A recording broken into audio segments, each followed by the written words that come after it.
very good. I recommend them. It's very strange. I guess we're in the courtyard. That makes us the courtyard. This has been amazing. I've enjoyed this. I should talk about the first time I met James Franco, probably. I think I thought the first thing that a lot of his future co-workers and directors thought when they saw him, which is, I'd fuck the shit out of this guy.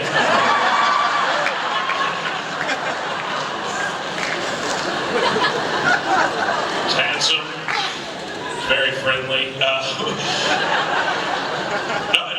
I was 16 years old, I think, when we first met. You were like 20, which means I was like pretty sure you'd lost your virginity, which made you awesome in my book, right away. One of the coolest guys I met. At that point, you had a leather jacket. That was fucking rad. And honestly, one of the first things I remember talking to you about is we were on Freaks and Geeks, and we were both on this TV show, and you mentioned that you were still in acting class.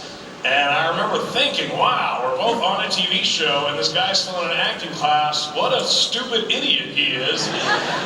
We've done it. We're here, man. We're getting paid for this shit.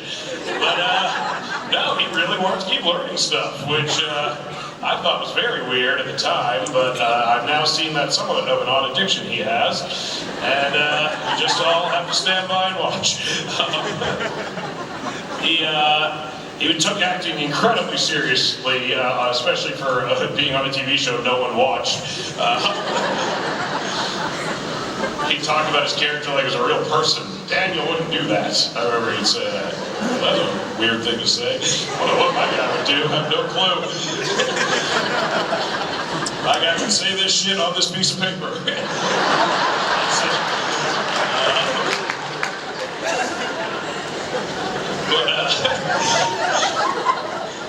But even at the time, he was he worked hard. I remember I would write stupid scenes, and he would sit around and read them, and then as soon as we started smoking weed, he would leave, which was pretty funny.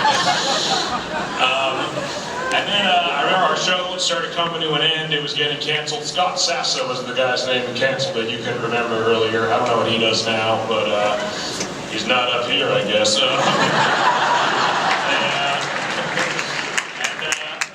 Talking to you actually, and you were saying that there was a James Dean movie that you may do, and I was definitely one of the people convincing you not to do that. I was like, that's crazy. Yeah, I'm gonna play fucking Laurence Olivier in a movie. That'll be great. Siegel will be Orson Welles, and we'll all just go out and pretend to be great actors. I was totally wrong. He won a fucking Golden Globe, so, and that's when they were legit. So. Pre-network television Golden Globe. That's a whole other thing. Then he did some movies I never saw, Annapolis and Fly Boys and shit. I didn't see those, but yeah, I did. Okay, I saw Fly Boys because at the end you're on a blimp that's blowing up as you're running across it. I remember thinking, that's fucking badass. I don't care who you are. If you can run across a blimp as it's exploding, that's unbelievable. You actually learned how to fly a 1939 airplane for that movie, if I recall. No, that's not true. I just make that up. But I actually went years and years without seeing Franco, except in movies. That's why I did see the Spider-Man movies. That was impressive, I remember. And then it wasn't until years later that we ultimately met up to do Pineapple Express. And after hearing him talk tonight, one thing has become remarkably clear to me, and that is I should never have let him play that role in Pineapple Express. Because I'd be talking to fucking Leonard Maltin, and he'd be up here with his stuff for 2 hours, driving to fucking Santa Barbara to give this 5-minute speech, and I'd be nominated for an Oscar, and not him. So we live and we learn, I guess. Maybe next time. He did do a great job in Pineapple Express, actually. He was very dedicated. He actually, there's a scene in the movie where he runs into a tree, and he actually ran into the tree and cracked his head open and got many stitches on his forehead, which is why his character wears a headband throughout the majority of the movie. I remember thinking, like, that is badass. Like, I'd go home for 3 weeks if that happened to me, but he showed up the next day, and like, my career isn't predicated on my looks nearly as much as his is, so it was very impressive. I think, I mean, a lot of people know he's amazing in the movie, and I think the one thing that makes his performance the most impressive is something that most people don't know at all, and that is the truth. Me and James Franco have never smoked weed together in our entire lives. That is insane. I've smoked weed around him around 4 million times, and I've blown it in his face a lot just to kind of try to, for the story, I guess, but it's never actually happened. So that alone deserves a second Golden Globe nomination. They were on their way out of that one, so it's not. They've gone network. Well, you didn't even show up that year. Yeah. I was there. I don't know why. I feel like I got nominated because the fucking movie got nominated, but I was like, why am I here? Franco's not even here. That was weird. No one listens when you're there anyway. It's a shit show, the Golden Globes. Anyway. It's a little disorganized, that's all I'm saying. After we did Pineapple Express, we actually reunited to actually film the short film for Pineapple Express, and then we both presented at the Academy Awards together, which just makes me think that I must have done a really bad job because I haven't been invited back since, and now he's hosting them. So, what that means, I thought I was funny, I helped write the thing, but I guess that doesn't count for shit.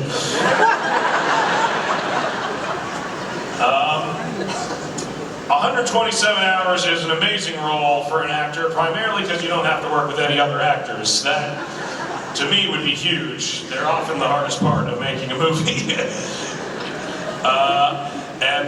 He really just, I mean, I gotta be honest, when I watch my friends in movies, often I have a hard time buying it. If one of my friends gets dumped or something, I just think it's funny in a movie because I know it's bullshit, or if they OD on drugs, I just think of all the times we got high together and I know that's bullshit. But with this movie, it was not bullshit, and that was evidenced by the fact that I almost vomited and shat myself while watching it because of how truly disgusting it was, and amazingly sold I was by what he was doing. It was very incredible. And although I'm thinking, like, it's Franco, he's not cutting his arm off, and then I would look and I'd be like, he's cutting his fucking arm off. James Franco is cutting his arm off. And it was disgusting. I mean, the truth is that in that movie, he really did the best thing that you could possibly do as an actor, in that he really made it seem like he was a dude with his arm stuck under a rock in the bottom of a crack for 127 hours, which was really, really impressive. I mean, I marveled at it, and for the 95% of it that I had my eyes open, it was unbelievable. My girlfriend tells me the other parts were fantastic, and he didn't blow it in those moments. And now he's nominated for an Oscar, which is hilarious and awesome, and I just think it's great. And hosting, and he's nominated, and I'm not in any way jealous. It's just all you could ever hope to achieve as an actor and a comedian, and I have neither. So that's fantastic. But in all honesty, I'm really glad I came here tonight, mostly just because of how embarrassed James has seemed for the most part. That Sunny clip took the cake for me. Did they have no shirt budget in that movie? They couldn't afford one fucking shirt for anyone? They can't just make no shirts, man. I want you to shirt the whole time. But in all seriousness, it's been a lot of fun, and I'm honored that I could be here to give you the award, which is the Outstanding Performance of the Year, and please give it up for my good friend, James Franco.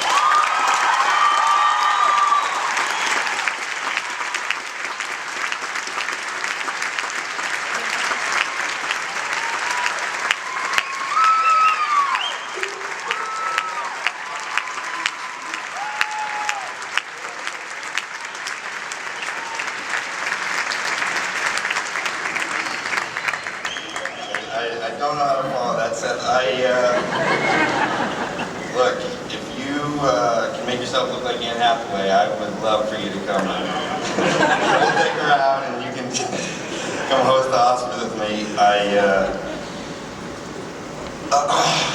You truly, no, I mean, you truly have been there at like the biggest points of my acting career at the beginning, and you know, at the point when I didn't want to do it anymore, and you made me want to do it. So.